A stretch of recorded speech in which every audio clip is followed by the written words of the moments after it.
Well, I think we can all agree that folding phones are fun and exciting. What is not fun and exciting is when a lot of the coolest looking ones don't actually come to North America, where people like myself and perhaps you can actually purchase them. In fact, a lot of them don't even leave China. Some of the coolest looking folding phones I have seen, phones like perhaps the Oppo Find N, which I think looks absolutely fantastic. I love the size of the screen. I love the gestures. I love the aspect ratio.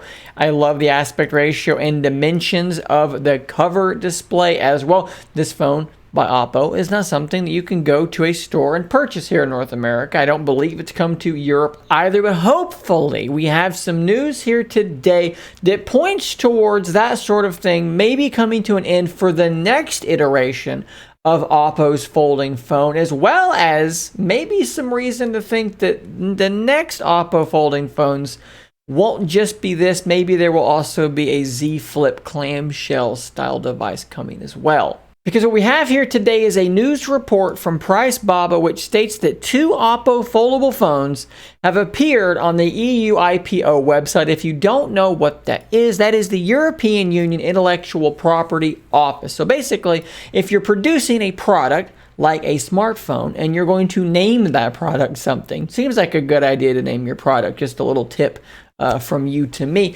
And you are making a product, you might want to make sure that that name you've chosen hasn't already been taken. And you might also want to protect that name so other people don't take it later. And that's kind of what this is supposed to be doing. I'm simplifying things, but more or less, that's what is supposed to be happening here. And what we see are a couple of different filings here. One for the Find N Flip and one for the Find N Fold. Now there's quite a bit actually here to talk about because there's a lot going on. First off, you can see that it is under cell phones, smartphones, tablet computers. It's in the correct category. Clearly, these are Oppo devices.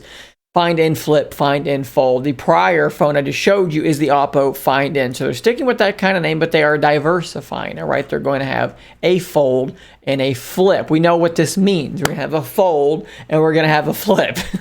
Firstly, we don't know much about these devices. There have been rumors that this clamshell foldable, the Find N Flip, is codenamed Dragonfly, and it will apparently potentially have a 120 Hz display. And Oppo seems to be really trying to keep the actual form factor very, very thin, reduce the thickness of that device with a new hinge construction. Pete Lau actually tweeted a picture of a hinge. I think it was the hinge from the Find N, but still maybe some hinting there that they're doing some hinge work. As far as the Find N Fold, we really don't know much other than that it's going to be the successor to the phone that I've shown you a couple times in this video already. Now, the other really interesting part of this is that Oppo has recently had to cease sales of their devices in Germany. Now, the reason this is happening is because Nokia has actually filed lawsuits against Oppo in multiple European countries alleging patent infringement by Oppo. There's actually good reason to think that the way that they've had to stop selling in Germany could actually happen in other countries because this German court has determined, yes, in fact, Oppo has been in breach of these patents. They've been selling devices with patented tech in them that Nokia owns the patent to while not paying Nokia for using their technology.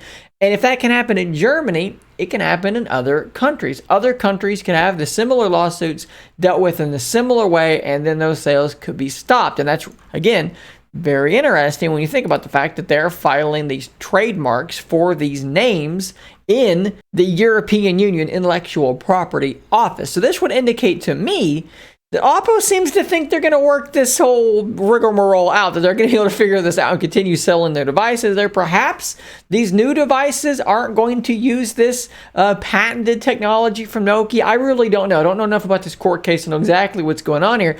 But again, lawsuits are filed. They can't sell in Germany. They're rolling forward with new things in the EU IPO anyways. So just keep that in mind. Maybe some of you in the comments know more about this than I do. If you do, share some comments, share some intel with us. I think the biggest takeaway from this is not just that Oppo is making a successor to the Oppo Find N, a device that was pretty well received, but it is in fact that they are making a couple new folding phones. They're going to be broadening their offering in the foldable phone market. Another company making more and more folding phones. I know a lot of you still think that folding phones are a fad and that they're going to go away, and that even though Samsung thinks that they're not going away, in fact, Samsung thinks that they're going to make up more than 50% of their premium phone sales by 2025, some of you guys seem to think that you know better. More and more companies are investing more and more in folding phones for a good reason, but a big thing here is that they're trying to bring them to Europe. So that is an expansion out of China into Europe. That is a step in the right direction. This does not indicate these devices will come to North America, but again, it is a step in the right direction. So guys, let me know what you think about this in the comments down below. How excited would you be to see a device like the Oppo Find in a new version of this with newer chipset, better cameras, all the advancements that you'd like to see with these fantastic gestures? How excited would you see to see this device not just come to Europe, but eventually come to North America? Let's talk about it in those comments down below. If you're new here, don't forget to subscribe on your way out. And guys, I'll see you on the next one. And until next time, stay nerdy, my friends.